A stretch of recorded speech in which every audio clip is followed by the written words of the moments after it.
Good evening and thank you for joining us. Onion Lake RCMP are asking for the public's help as they search for a teenage girl reported missing earlier this week.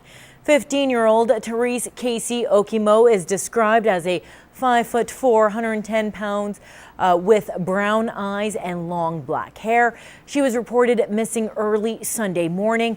Police believe she may be in Alberta or Saskatchewan. Now, anyone with information is asked to call Onion Lake RCMP at 306-344-5550 or Crime Stoppers. A Lloydminster man who escaped from a North Battleford Correctional Centre is back behind bars after being apprehended in the border city. Now, Keith Gayton was spotted by police leaving the Lloydminster Hospital parking lot yesterday. He then entered a small bluff of trees across the street before being caught. The 43-year-old escaped the Battleford facility on Tuesday, where he was serving time for breaching a conditional sentence order. Well, the summer break is coming to an end and students will have to get used to an early morning wake-up call. But getting back into a normal sleep routine may be difficult for some kids. Now, Anna Stanzow joins us live in studio with some tips on how parents can tackle the issue. Anna? Thanks, Nairman. While some students headed back to school today, Border City students will be headed back next Tuesday. And in this week's Healthy Living, we spoke to a local mom who's sharing her tricks with other parents on how she eases her son into a back-to-school sleep schedule. So we're going to brush your teeth and then I'll read you stories. For this mom of two, Stephanie Hurd isn't only getting ready to teach grade 6 students next week. Okay, so let's brush your teeth. She's also preparing her own son Cooper for his first day of kindergarten. Okay, rinse and spit. After a busy summer traveling and camping, bedtimes for the Hurd family have been pushed later than usual. Cooper will be waking up for school around 7 in the morning. Just trying to get him to bed a bit earlier, and he would say, oh, I'm not ready for bed, but, well, you're going to be tired, so let's try and get to bed a bit earlier.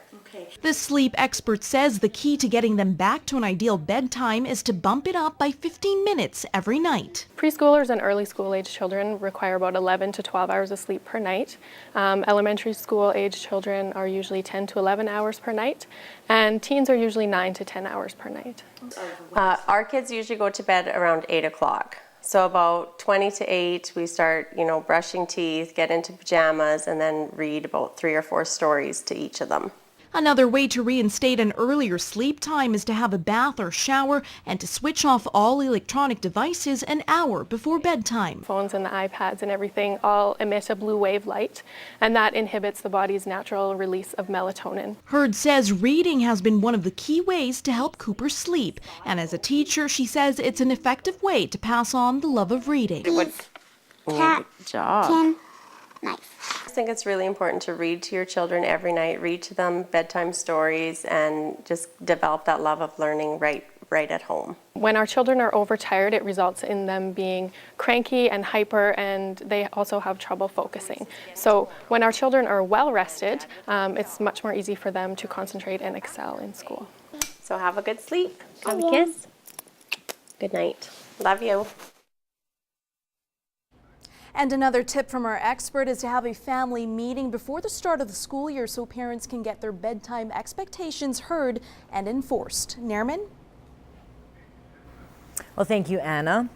Well, as we just mentioned, school is only 4 days away, and although kids may not be counting down the days before heading back, most teachers are. Now, the Northern Light School Division held their annual back-to-school meeting in Lac La Biche as orientation for teachers. Fraser Snowden had the chance to chat with some of those teachers who are entering the workforce for the upcoming year. Only a few years ago, the NLSD had 700 teachers within their division. Now there are more than 1,000. Including Keegan Vosnan, a brand new teacher to Bonnyville Centralized High School. I'm a new face in the building and the province, to be honest, but I bring a lot of energy. I treat my classroom like I treat like any team I coach or something, so I try to bring the same kind of energy in the classroom, just moving around, having to do different things. Science teacher Daylan Wizniuk is looking forward to getting into his classroom after just graduating this year. The 24-year-old says it's important to keep students engaged, especially for that subject.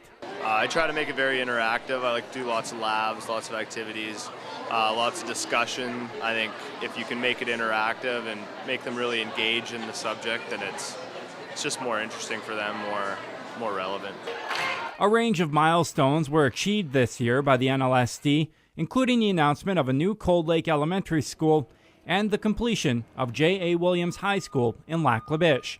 Officials are excited to get the students through the doors. When you have an education facility attached to a recreation facility, you know that all the children get an opportunity to access the facilities, the shared spaces, and it just makes such good sense for our community.